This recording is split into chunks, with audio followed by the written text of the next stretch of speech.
Pharma કંપનીમાંથી પ્રતિબંધિત tramadol ઝડપાવાનો case Gujarati એટીએસની તપાસમાં એક મોટો ખુલાસો સામે આવ્યો છે।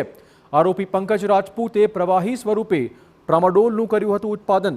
1410 લીટર ટ્રામાડોલનો પ્રવાહી જથ્થો કબજે કરાયો છે।